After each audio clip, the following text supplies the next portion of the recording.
Before I talked about in terms of the Asian American community and the growth of the Asian American community.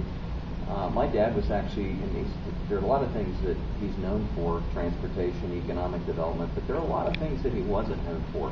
And some of the things that he wasn't known for were the things that were most important to him, and I'm going to talk about a couple of those. But one of them was his entrees into the Asian American community and his support of the Asian American community. Clearly, the churches, he was very instrumental in many of the Asian American churches and their growth in our region, as they had trouble initially in neighborhoods, and had trouble with the land use, and he would help them through the process because a lot of them didn't understand the process. The other one, and I was saying earlier to folks in the back that you learn a lot about someone when they die, unfortunately. And I thought I knew just about everything about my dad until his wake. I learned more about him in his wake than I ever thought. And I used to talk to him twice a day. Right up until his death, we would spend a lot of time on the phone. Used to say whenever I was stuck in traffic, I'd pick up the phone and call him and make the trip home a lot quicker. Billy Dietrich Hall was one of the ones who came up and talked to me. She just finished in this last election running for Mason District Supervisor. She lost, but she wouldn't have ever dreamed of running if it hadn't been for my dad's encouragement and my dad's support. So there are a lot of stories like that we heard as we were again at the wake and knew over time. Some of that I knew. Some of the we went through his office after he died. A lot of the thank yous and the artifacts were from the Asian American community. So I found that very, very interesting. That was in one aspect I didn't know much about him. The other thing that he's not very well known for was the Medical Child Care for Children program, MCCP, and this is one I actually knew that he was very proud of, and I never knew why. Has anybody ever heard of MCCP? The founder, and I'm going to, for some reason I can't, her name doesn't even come into my head real quick, but anyway, she made a presentation in front of the Board of Supervisors. This tells you a little bit about the softer side of my dad, because everybody knows the gruff side. And it was a program to provide medical care to these children that don't have preventative care for kids that don't have medical care. During very, very tough budget times, presentation went off, and of course, tough budget times, it wasn't passed. So this lady that I wish I knew her name, because she was very instrumental in it too, was outside the boardroom basically in tears. And this is her story, not my dad's side of it, because I never heard this from anybody, but her.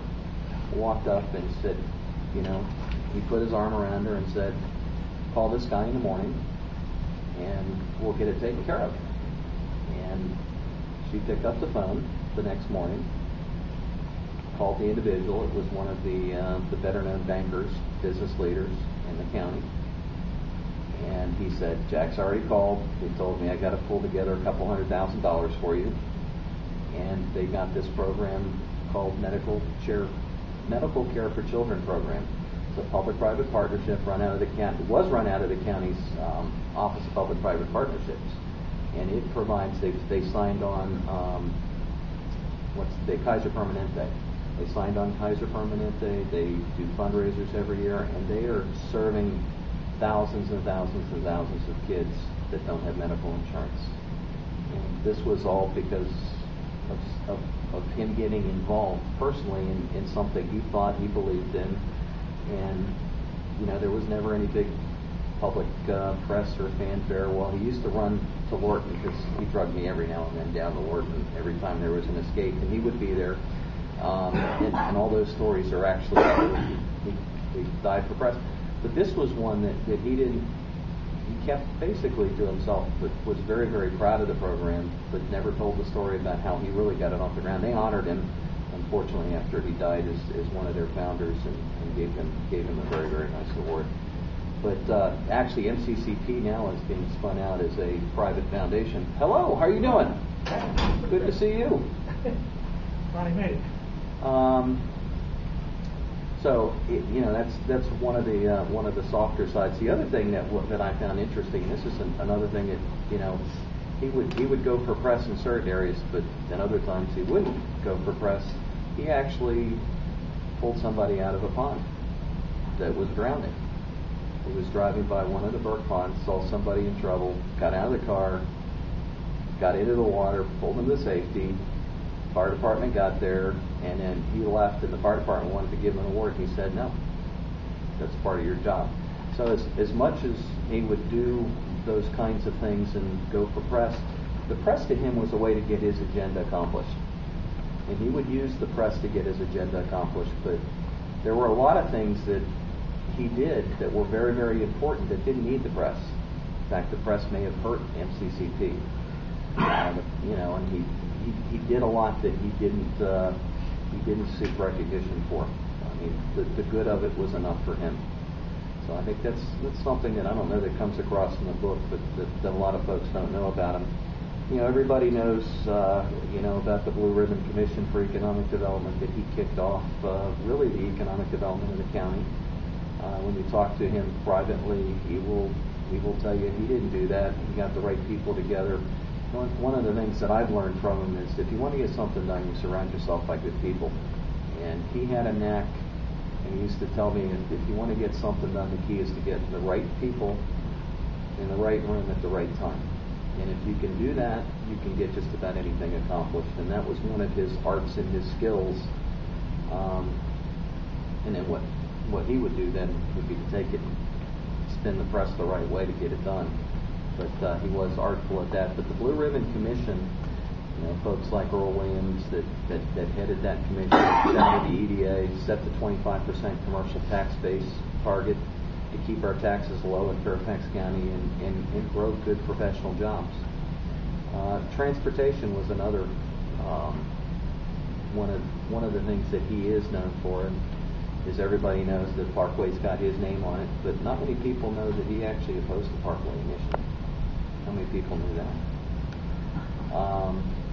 Till Hazel always likes to give me a hard time about that, but he actually started out as an opponent to the Parkway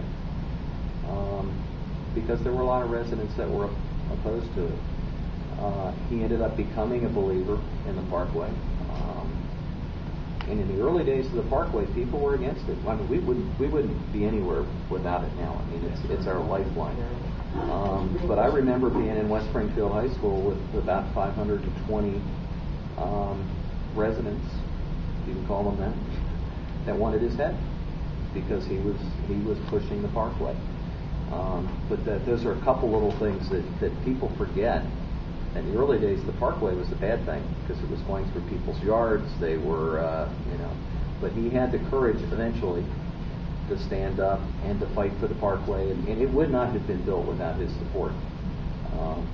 But early on, he was an opponent to the Parkway. The other one of my